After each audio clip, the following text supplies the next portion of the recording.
Hi, this is Tanya Best with Apple Tree Homeschool Academy and Apple Tree Home Daycare. Let's talk about invisible labor. These are some things that gets done and nobody is all the wiser or would maybe even think about it. I've got a cabinet here that I'm going to be storing some of our daycare food in. So I've pulled everything I have out of here and I've already sanitized the shelf, letting it dry before I restock it.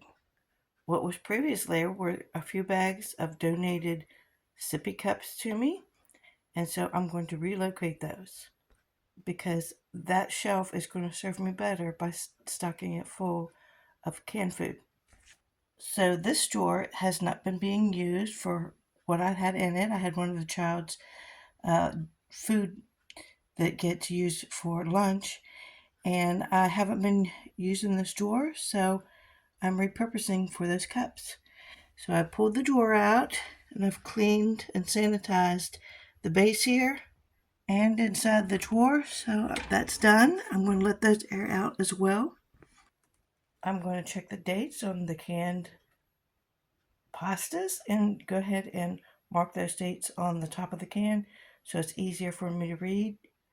And then that's what's going to go on that shelf.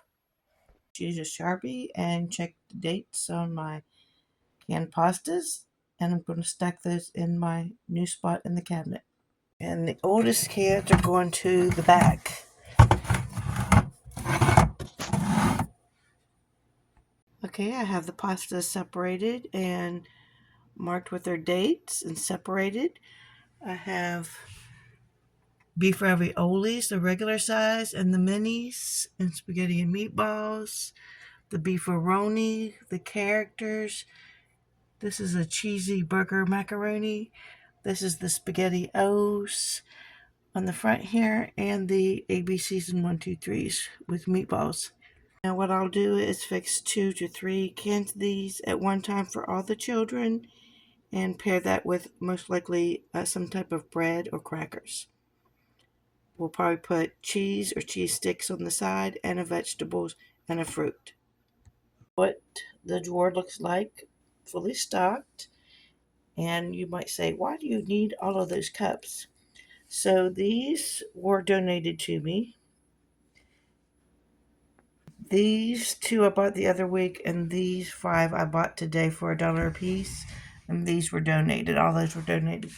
Now the thing about it is, these are supposed to meant to be for transitioning children from bottle feeding over to sippy cups, and they have these little indented places on the lids for the nipples, and these get really hard to size up and fit in there if you're in a hurry. So these are the Newbie Designs brand. These are the Munchkin brand. These are the Parent Choices brand, or Parent's Choice brand. These got the harder mouthpieces at the top. The Parent's Choice with these harder mouthpieces at the top come with these little stoppers to prevent them from leaking, and these fit inside the mouthpiece on the inside. So the children graduate from these to the harder mouthpieces, and then when they get older, and then these are for when it's hot outside and they're double insulated, and these will keep things cooler longer outside when we go out to play. One invisible chore that a lot of people may not think about when they're doing a home daycare is shopping for the various supplies and necessities. This can take up from a half a day to a full day on the weekend. Another invisible chore are washing and sanitizing the linens, including the changing pad. I'm hoping to have a chance to vacuum these and wash these throw rugs in the washer this weekend. This one is at the front door, so it needs vacuuming every day. I'm hoping to shake the worst off and put this in the washer. Yeah, laundry is never done. It's just rotated in cycles.